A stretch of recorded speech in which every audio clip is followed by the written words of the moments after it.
माध्यम से कम कीमत पर दवाइयां उपलब्ध कराकर इलाज पर होने वाले खर्च को कम किया है। सुलभ और सुगम स्वास्थ्य सेवाओं के लिए उठाया गया आयुष्मान भारत डिजिटल मिशन भी एक बड़ा कदम है। माननीय सदस्यगण, कोरोना काल में भारतीय फार्मा सेक्टर ने भी अपनी श्रेष्ठता को साबित किया है। वर्तमान समय में भारतीय फार्मा कंपनियों के उत्पाद 180 से ज़्यादा देशों में पहुंच रहे हैं। लेकिन इस क्षेत्र में भारत के लिए संभावनाएं कहीं अधिक व्यापक हैं। फार्मा इंडस्ट्री के लिए मेरी सरकार द्वारा घोषित PLI स्कीम से इन संभावनाओं को विस्तार मिलेगा और रिसर्च को भी गति मिलेगी। सरकार द्वारा किए गए प्रयासों के परिणाम स्वरूप योग, आयुर्वेद एवं पारंपरिक चिकित्सा पद्धतियों की लोकप्रियता लगातार बढ़ रही है। वर्ष 2014 में देश से 6,600 करोड़ रुपए के आयुष उत्पादों का निर्यात होता था, जो आज बढ़कर 11,000 करोड़ रुपए से अधिक हो गया है। दुनिया के सबसे पहले WHO global centre of traditional medicine की स्थापना भी भारत में होने जा रही है। माननीय सदस्यगण, हमारे संविधान के मुख्य शिल्पी बाबा साहब डॉक्टर भीमराव अंबेडकर ने कहा था कि मेरा आदर्श एक ऐसा समाज होगा जो स्वाधीनता, समानता और भाईचारे पर आधारित हो। प्रजातंत्र सरकार का एक स्वरूप मात्र नहीं है। प्रजातंत्र का मूल है अपने साथियों के प्रति आदर और सम्मान की भावना।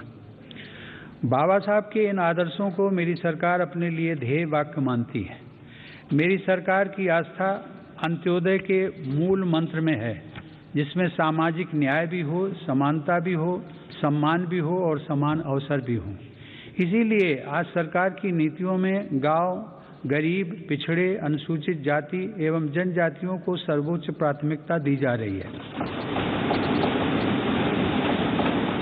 हाल के वर्षों में पद्म पुरस्कारों के चयन में भारत की यह भावना भली भांति झलकती है। विविधता से भरे भारत में देश के कोने कोने में समर्पित जीवन जीने वाले लोग राष्ट्र सेवा में जुटे हुए हैं। उनमें भारत की शक्ति के दर्शन होते हैं।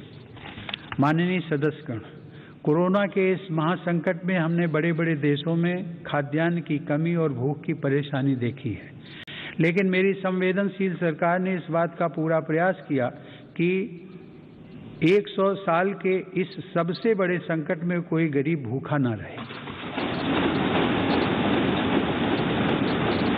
प्रधानमंत्री गरीब कल्याण अन्न योजना के अंतर्गत मेरी सरकार सभी गरीबों को हर महीने मुफ्त राशन दे रही है। 80 करोड़ लाभार्थियों को 19 महीनों से खाद्यान्न वितरित करने हेतु 2,60,000 करोड़ रुपए के खर्च के साथ भारत में आज दुनिया का सबसे बड़ा फूड डिस्ट्रीब्यूशन प्रोग्राम चलाया जा रहा है। वर्तमान परिस्थितियों को देखते हुए पूरी संवेदनशीलता के साथ मेरी सरकार ने इस योजना को मार्च 2022 तक बढ़ा दिया है। कोरोना काल में गरीब के स्वाभिमान और उसके रोजगार की रक्षा करने के लिए सरकार प्रधानमंत्री स्वनिधि योजना भी चला रही है। यह योजना हमारे रेहड़ी पटरी वाले भाइयों बहनों के लिए बहुत सहायक सिद्ध हो रही है। इस योजना के तहत अब तक 28 लाख रेहड़ी पटरी वालों को 2900 करोड़ रुपए से ज़्यादा की धनराशि जारी की गई है।